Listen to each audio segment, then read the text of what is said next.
Namaskaram student. Today we are going to see the Newton's second law of motion. First of all, I am going to say the Newton's second law definition.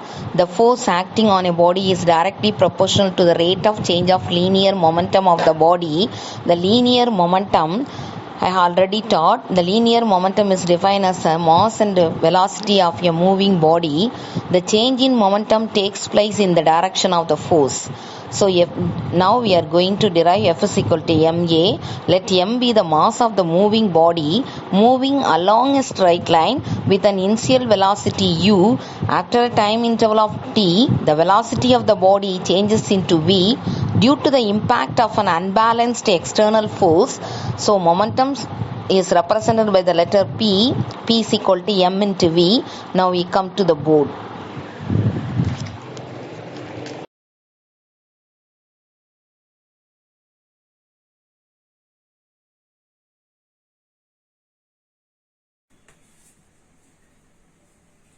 Listen, today we are going to prove that F is equal to ma.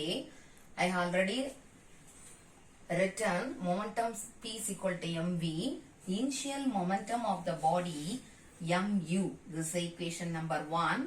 Final momentum of the body, that is Pf is equal to m into v. This is equation 2. Change in momentum, that is represented by the letter del P, equal to Pf minus Pi. First I have written the two equations, initial momentum and final momentum of the body. This is the third one. F is proportional to rate of change of momentum. This is given in the Newton's second law of motion. So F is proportional to change in momentum divided by time taken. So change in momentum from the first two equation, mv, final momentum minus initial momentum divided by time taken. So this is a proportional is proportional to mv minus mu by t. Here we remove this proportional. I have written the proportionality constant k. So F is equal to k mv minus mu by t. Here m is common. So I take a m outside. K mv minus u by t. You have already studied in the 9th standard. Acceleration is equal to rate of change of velocity. That is, v is the final velocity, u is the initial velocity, t is the time taken. So a is equal to v minus u by t. Substitute instead of v minus u by t in this equation, f is equal to k ma.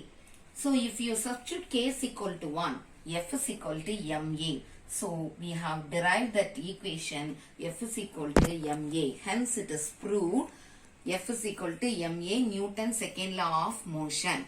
F is equal to kma. If k is equal to 1, F is equal to ma. M is a mass, a is acceleration. So F is equal to mass into acceleration. So the change in momentum takes place in the direction of the force. Next one, centripetal acceleration. This is given in your book. You have already studied in the 9th standard. So now we are coming to that units of force. The units of force given in a 2 system. You have to see the board. In a SI system, it is a kgm s minus 2. In a CGS system, it is dyne. First I give the definition. 1 Newton. What is a 1 Newton? The amount of force required for a body of mass 1 kg produces an acceleration of 1 ms minus 2. This one I have written in the board. F is a Newton, m is measured in kilogram, a is measured in meter per second square. Substitute all this unit in the F is equal to ma. 1 Newton is equal to kg m s minus 2, or forces measured in dyne in a CGS system, forces measured in Newton in a SI system. So I am going to give a summary for you. This is a definition for the unit force. Amount of force required to produce an acceleration of 1 ms minus 2 in a body of mass 1 kg is called as a unit force. That is, F is equal to ma kg ms minus 2. I have already written on the board. Now we come to the important values. you have to study thoroughly. 1 Newton is equal to 10 power 5 dyne. How many dyne for 1 Newton? 1 kilogram F is equal to 9.8 Newton.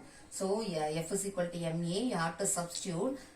M is equal to 1 kilogram. A is equal to 9.8. We get a 9.8 Newton. 1 gram F is equal to 980 dyne into 1 gram. Because this is in a CGS system, instead of 1 kilogram, I am writing 1 gram. Instead of 9.8 meter per second square, I am writing 980 centimeter S minus 2. These 1 kilogram F and 1 gram F are the gravitational unit of force. These values you have to study thoroughly. Once again, I am recalling. First, define Newton second law of motion. Second, 5 more question, prove that F is equal to MA. Third question, what are the unit of force in a SI system and CGS system?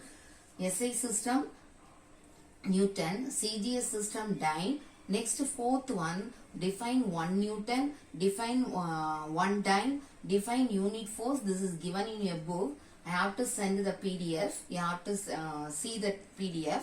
And then important values also you have to study well.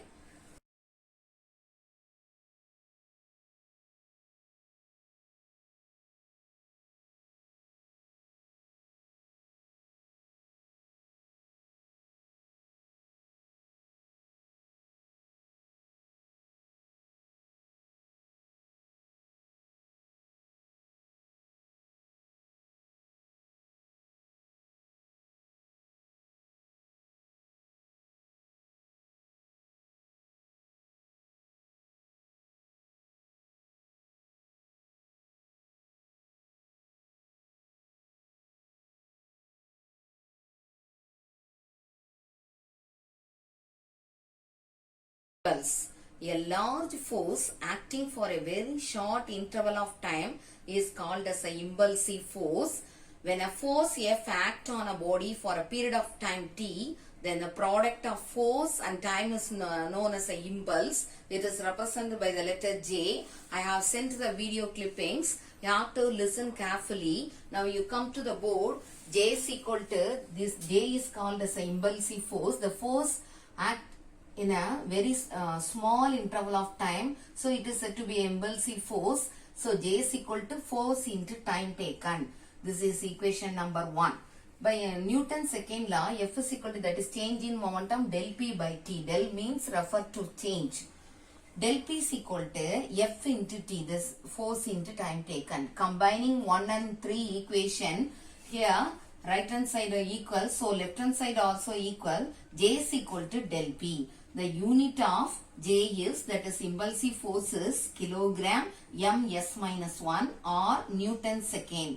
Here I have written, how can we get the kg ms minus 1? Kg ms minus 2, that is force divided by time taken, yes. So we cancel the power of the s. We get kg ms minus 1. I have sent a more example for the impulsive forces. In your book also they give a 2 example. You have to study thoroughly. This is a 2 more question. Define impulsive force.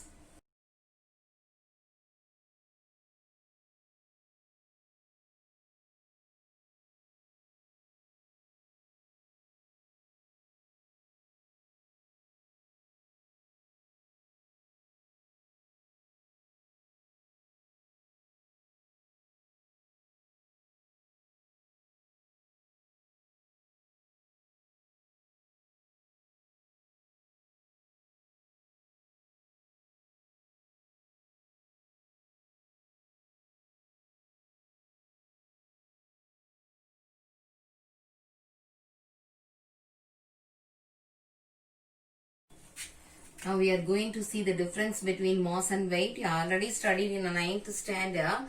Whether mass and weight are the same? No, they have a differences.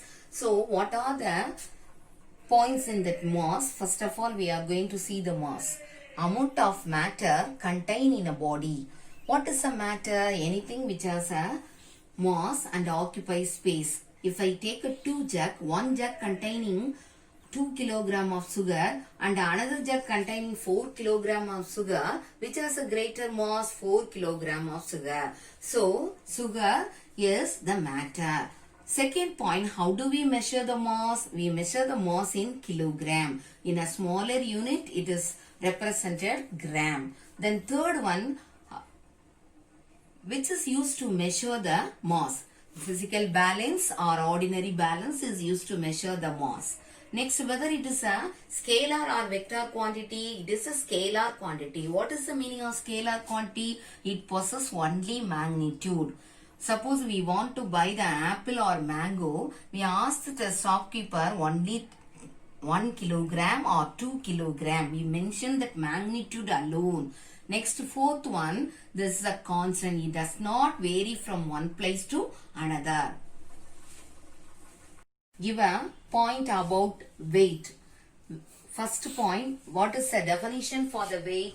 Weight of a body is defined as a gravitational force exerted on it due to the Earth's gravity alone. Why does a body fall towards the Earth? Due to the gravitational force. Second point, vector quantity. It possesses both magnitude and direction. We have to throw the ball in the upward direction. We have to draw the arrow mark towards it upward. So we have to mention the direction. Next, we measure the weight in a Newton. Next one, it varies from place to place. Why it varies from place to place? Because the G value is not constant. The surface of the earth 9.8, the center of the earth 0, maximum at the poles and minimum at equator. Then only the weight varies from place to place. How do we measure the weight? The weight is measured by using a spring balance. This is a very important problem. W is equal to M into G. Substitute M is equal to 10 kilogram and G is equal to 9.8. What is the value of weight? W is equal to 98 Newton. Acceleration due to gravity on the surface of the moon is 1.625 meter per second square. Thank you, students.